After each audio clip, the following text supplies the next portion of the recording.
friends, welcome to my channel.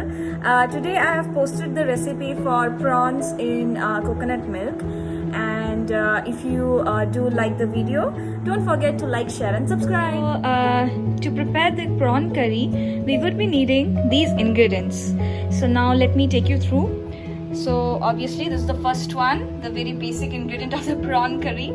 These are the prawns which I have marinated with some haldi and salt and a little bit of mustard oil. Now this plate contains all the ingredients which are needed for preparing the masala. So I have taken one medium-sized onion, roughly chopped, few garlic cloves, 3 red chili. Now the spice, it is up to you, like how spicy you want the masala to be. So it depends on you entirely. But I have taken 3 red chilies. Then we have this 1 inch of ginger. We have 1 inch of dalchini or cinnamon, and few black peppercorns. Now we would also be needing these ingredients for making the curry.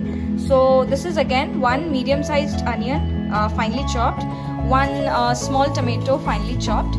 Now and these are the dry spices. This is haldi, salt, coriander powder, red chili powder, and this is a homemade dry spices powder which I have made by dry roasting the the garam masala, the garam spices, and ground it. Okay. Now next is this is the Dabur homemade coconut milk. You can also make coconut milk at home, so it's up to you. I have heated up the kadai and I have put in around 3 to 4 tablespoons of mustard oil. So we are going to fry up the prawns until they turn into a reddish, reddish pink kind of a color. Meanwhile, I have ground up the paste which I had shown you. So this is how it looks like. So as you can see, within seconds these prawns have turned into pink color, pinkish red or orange color as soon as I put them into oil. So I'm going to fry it for about a minute or two until the entire lot becomes this pinkish orange color and this water dries off.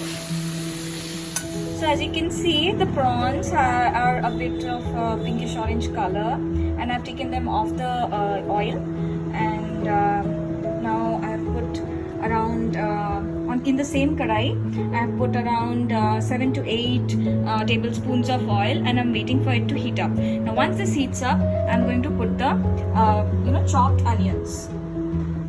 So I've put in the chopped onions, and I'm going to wait for it to become reddish brown, translucent. So here's the trick.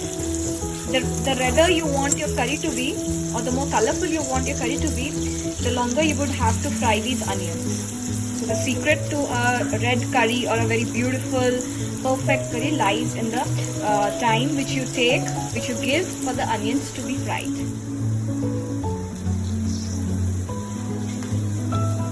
So as you can see, these onions have fried up real well.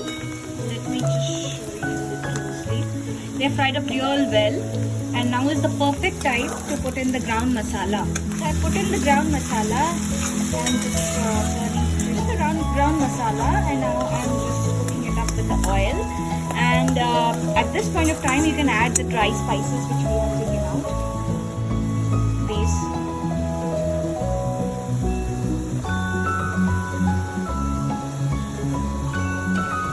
So they're good. And now let's mix it up.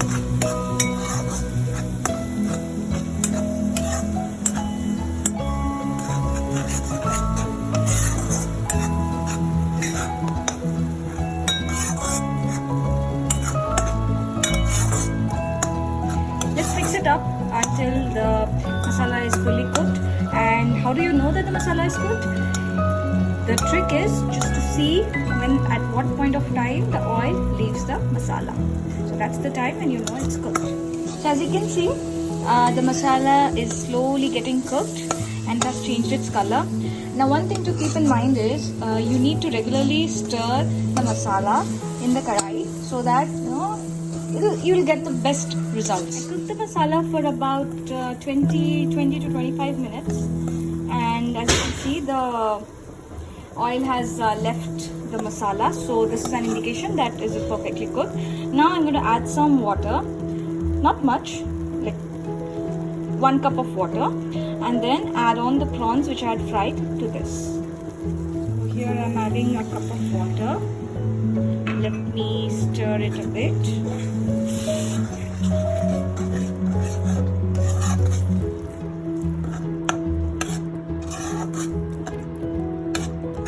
We will add some more water a bit later after we have added the prawns to this.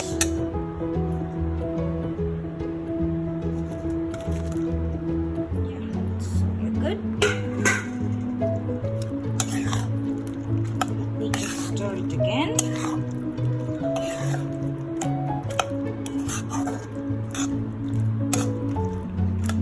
Now I like to retain the tails of these fishes, or of these prawns, I'm sorry.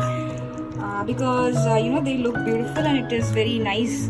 It feels very nice to eat. So I've added around extra 2 to 3 cups of water. So actually it depends on what the type of consistency you want. So I wanted a thinner, runnier sort of a version. So that's why I've added more water. It's totally up to you as to how much water you want to add. Now I will just let it boil for a while, for let's say about 2 minutes. As you can see, this is perfectly cooked, and look at the color, it's amazing. So now is the right time to add salt as per your taste. I have added 1 more tablespoon of salt because I felt that it was less. And now I'm going to add the coconut milk. So generous amount of coconut milk, and then we'll let it boil for another 5 minutes. Our prawn curry is ready, and as you can see, what a lovely curry. You can enjoy it with paratha, roti, but the best combination is with rice. So do enjoy, try it out yourself.